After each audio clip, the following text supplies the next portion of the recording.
Hello, everybody. Welcome back to a brand new episode of the DE podcast. I'm joined with Ekamresh as usual, and we have a ton of information to cover today. The last time we met, we were midway through the second round, and now we're midway through the conference finals. Just a quick recap: we had the Celtics beat the Bucks in seven. Game 6 and 7 were both crazy. Game 7 with a big blowout. We had the Warriors beat the Grizzlies in Game 6. Then we had the Mavericks destroy the Suns in Game 7. And then Oh also my we had, God. I know it was crazy. And That then was we an had upset. Miami. I know it was like by oh I mean the end was 38, but they were up by like 50 at one point in Phoenix in Game 7. And then Miami beat Philadelphia in 6 games. So I think we can begin with the Celtics versus Heat series. So in this series, both teams were going back and forth with two blowout wins in the first two games. But now Miami took game 3 last night in Boston. They were up 26. They let Boston cut it to 1, then had a decent run to end the game, winning by 6. So Jason Tatum averaging about 18 points per game, Jaylen Brown 25 points per game, leading the way, with Jaylen Brown having a really good game last night and Jason Tatum not doing as well. But then we have Grant Williams, a surprising third option who played really well against Milwaukee and brought it into this series. Um, and also last night we had Marcus Smart go out midway through the game with an injury, come back 5 minutes later. Jason Tatum go out with a shoulder injury, come back 5 minutes later as well. So it kind of shows that the Celtics trainers are doing a really good job. And then Jimmy Butler was not in the game in the second half with something in his knee. Um, so they did not have Kyle Lowry or PJ Tucker. However, they both came back in game 3, and they both played really good, especially Kyle Lowry. And then Marcus Smart and Al Horford came back in game 2 and game 3. So, Agman, can we expect the series to be a close one, or was game 2 just a fluke for Miami, and will they take it home?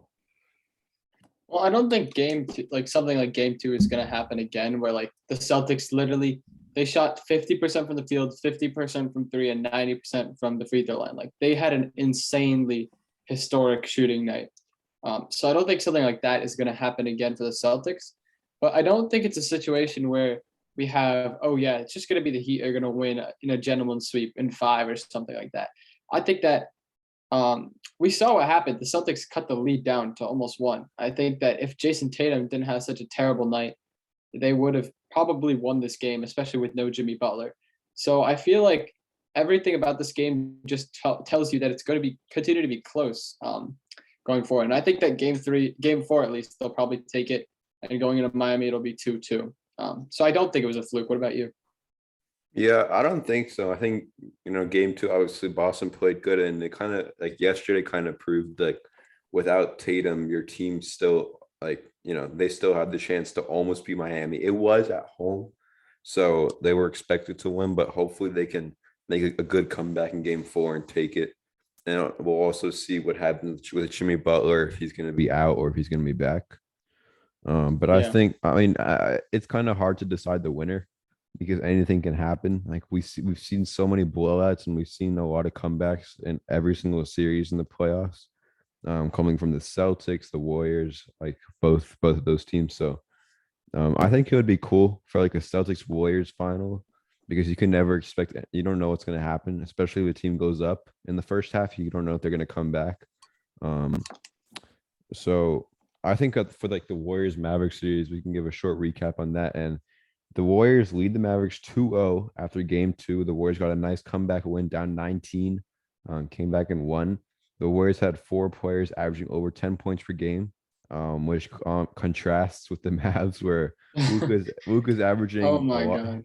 He's averaging 32 points per game this series.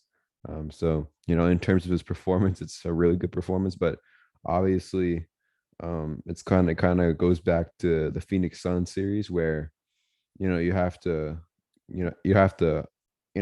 help out Luka, especially those guys like Jalen Brunson, Maxi Kleber, Dorian Finney-Smith. They haven't had Tim Hardaway Jr. in the playoffs at all, but that you still have to, have at least like 2, 3 guys that are averaging above 10 points per game, maybe even 15. So, but for the Warriors, Curry is playing really well, shooting outstanding. Clay is definitely playing his role better. He's getting into the paint more, dunking the ball more. Obviously, not being the most athletic guy on the team, he's showing off his balance, and he showed that he can really get into the paint. So in my opinion, this series is a great series. Although it's 2-0, it's been like both games have been really good.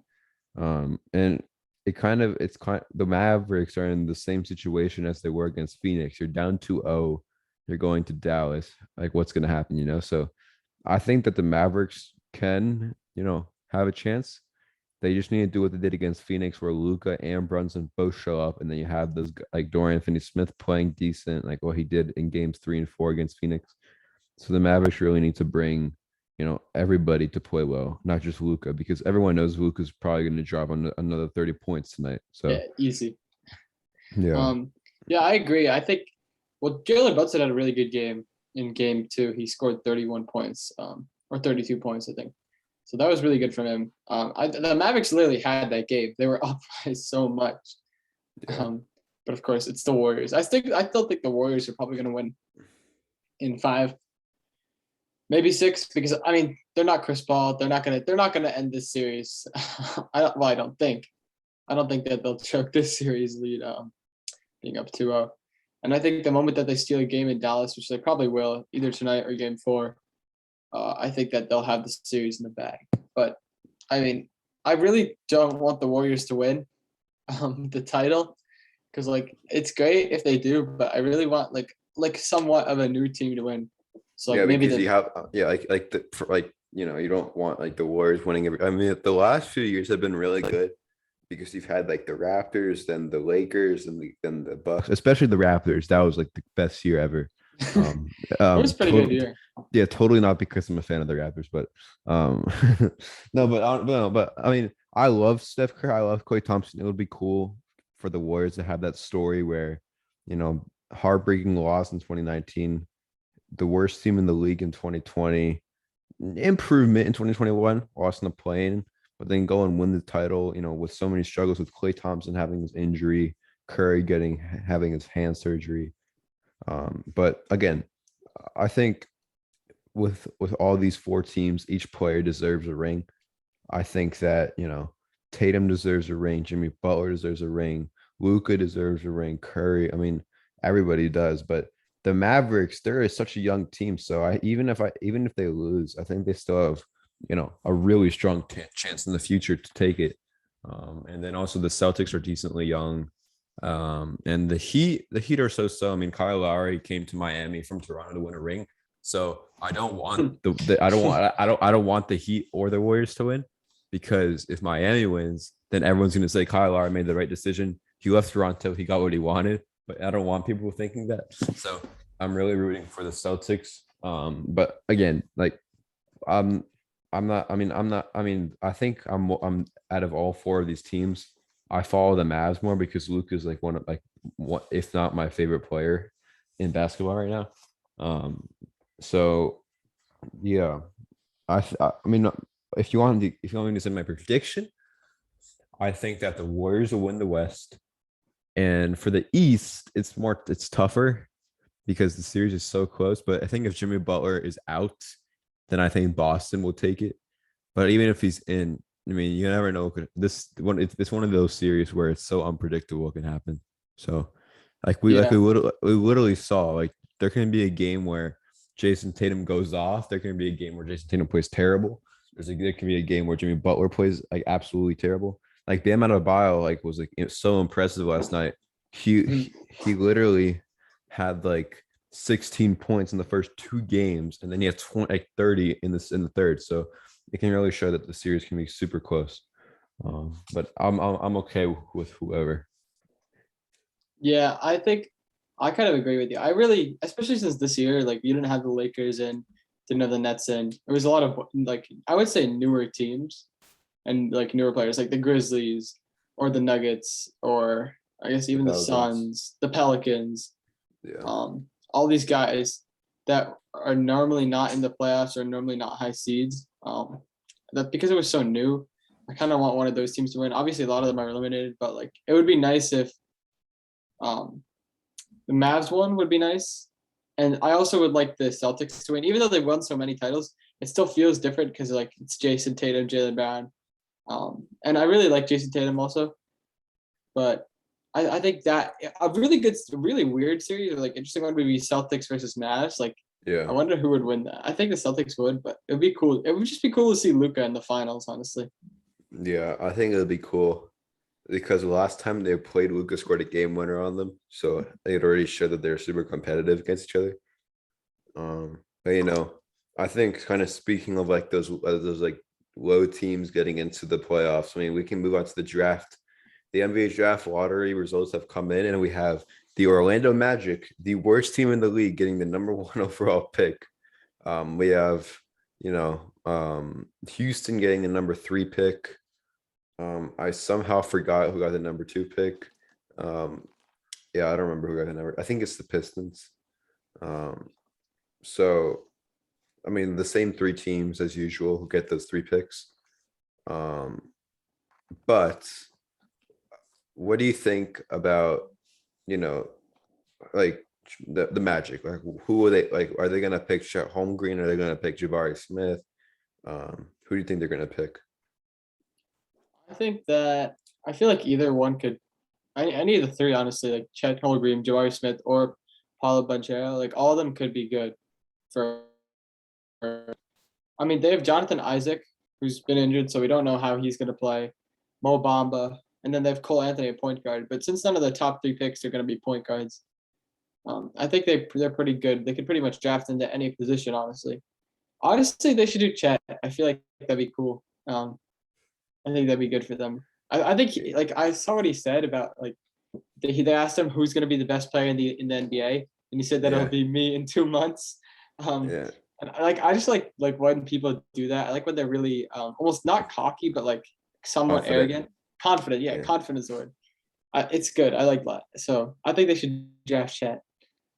yeah, and And I he can. think I think the Rockets would be good with Banchero because they have Jalen Green and Kevin Porter Jr. So I think that Banchero could really do well in that mix because he would have like a really decent starting lineup of like Kevin Porter Jr., Jalen Green, Paul Banchero, and then like Christian Wood. Christian Wood. Yeah. Yeah. So if he doesn't leave, so that's already a decent team that I think could make the play-in tournament. So I mean, it's too early to say, obviously, but you never know. Um, so I think that the Rockets, if they pick Banchero, they can make a huge improvement. And then the Pistons are a team that I'm really looking out for next year because if they draft, like, I mean, they're going to draft probably a center. So Mhm. if they draft Chet or Jabari, you have like Sadiq Bey, Jerami Grant. And I think, I mean, they do have like, Corey Joseph, Hamidou Diallo, but I think they really need some sort of like point guard that's actually like decent, like, could be like a really good starter that they could probably sign or trade for. Like trade away like Frank Jackson and some of those guys that aren't as good for him, and maybe a couple draft picks. Um, I Yeah. don't know. Oklahoma City has the second pick, right? Yeah, they have a second. Yeah, yeah. So I mean, Oklahoma City is they're good for the next 7 years because they have all those first round draft picks. Um, Yeah, so literally. yeah, I so honestly, I saw something interesting about Oklahoma City. People are actually saying that if you think about it, as of right now, Oklahoma City won the Paul George trade. hmm, I think that's true. Because like yeah, they just got the number 2 pick from well that's obviously theirs, but I mean they got the number 2 pick. I think they have another one in the first round too from the Clippers. The Clippers are like I mean Kawhi's injured, but they've kind of fallen off completely. They didn't even make the playoffs this year. Um, no finals, no ring. The Lakers got a ring before the Clippers. So I feel like Oklahoma City is kind of winning that right now because Shy is super good. He's probably going to be an all-star like either next year or the year after. And then they have all these picks. They're going to get so much talent. And they might even get farther than the Clippers in maybe even as soon as like 2 or 3 years. yeah. That's yeah, that's realistic. Yeah, Oklahoma has a bright future, and I think even with Detroit that they don't have like top 3 picks, I think they can still be really really good. Yeah, but like, here's the thing about imagine if like Oklahoma like somehow like even with all these picks they somehow fail to get someone really good, like they only draft busts or something.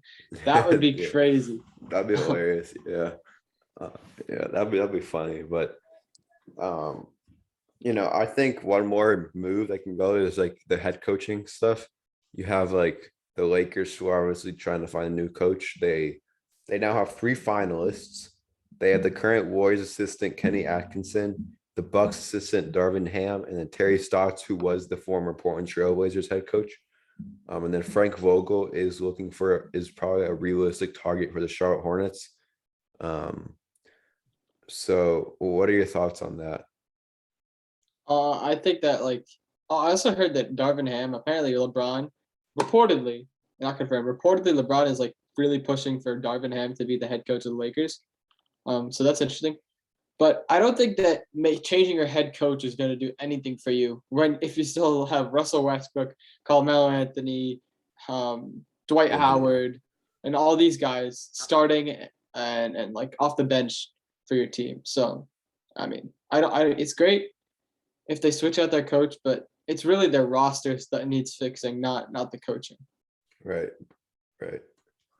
Yeah, I don't think you need. I mean, for Frank Vogel, maybe it was his time to go, but I don't know.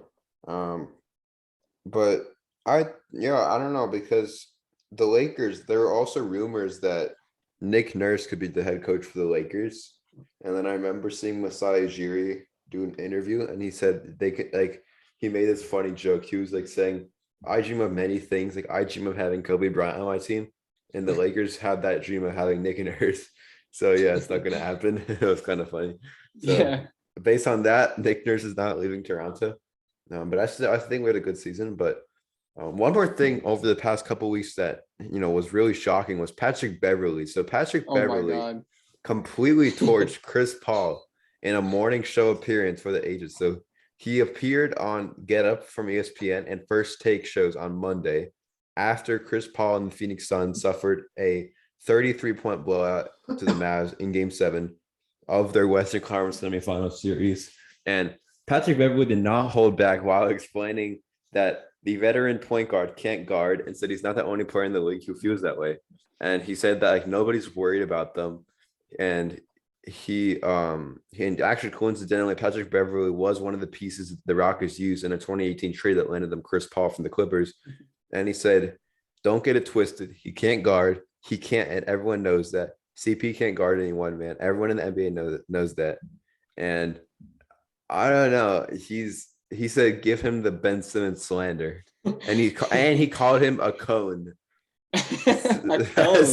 What okay. So I don't know. He said, yeah, he said, what you do with cones in the summertime? You got a cone, you make a move. What does the cone do? Nothing. He's a cone. Everyone knows that. It's just that y'all don't want to accept that. Give him the Ben Simmons slander. And then but Jeez. Stephen A. Smith was stunned by it, and he told him to watch himself. Oh my God.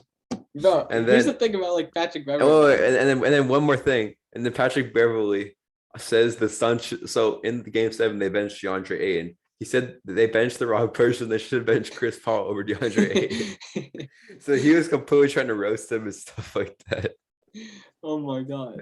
I mean, he's kind of like Chris Paul did have a bad series after game 1 and game 2 for that series, but like, oh my God, just a little bit too much. I saw Dave. Dave completely defended Patrick Beverly. Completely defended Chris Paul, not Patrick Beverly. He's a bitch ass, bro.